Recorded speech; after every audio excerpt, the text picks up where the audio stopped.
In this video, we will learn about demonstration of the reaction of water with calcium. So here you are able to see this is a piece of calcium which has been put in the cold water. So this is the cold water and we are reacting this with calcium. This is an inverted funnel so that we can get the bubbles of hydrogen gas which will be formed after reaction of calcium with water. And here we have a inverted test tube. So what we are doing, we have simply put the calcium into the cold water with this setup so that we can collect the hydrogen gas.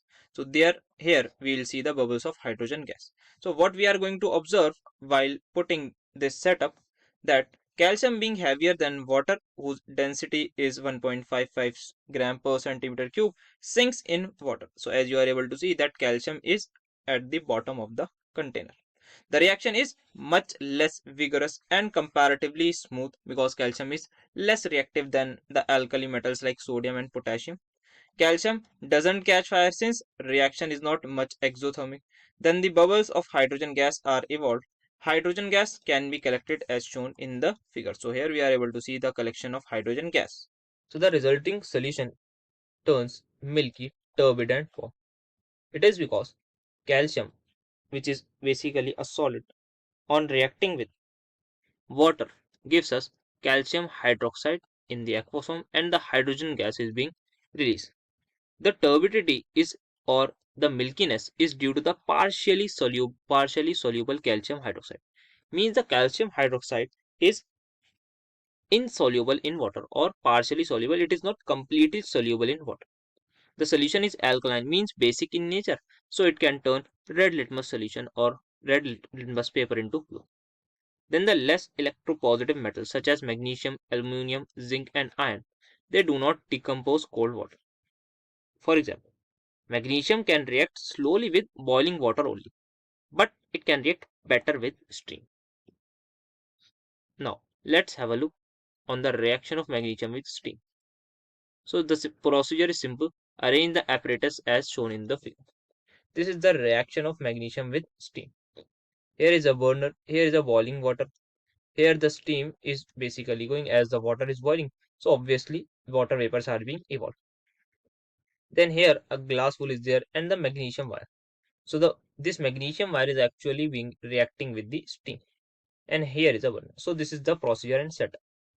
Now the observations are, when the steam is passed over heated magnesium, it burns with intense white light, liberating hydrogen gas and forming magnesium oxide, which is MgO.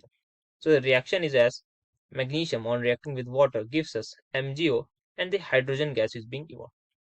Magnesium oxide crumbles down, exposing fresh magnesium to steam. Now the reaction with aluminium.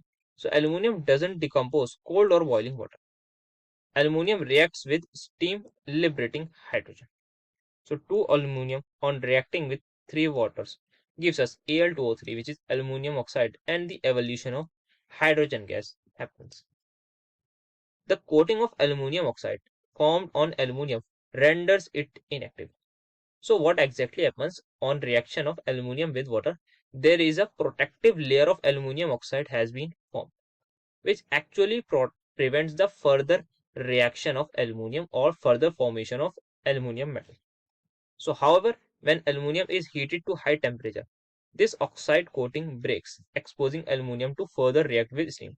So on high temperature, this protective coating basically breaks, and then aluminium further reacts with steam.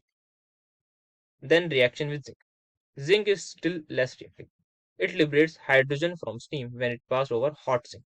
So zinc plus water gives us zinc oxide and hydrogen gas. Reaction with iron. So iron in red hot tube reacts with steam when it is passed over it and liberates hydrogen as shown in the figure. If hydrogen formed is not removed, the reaction is reversible.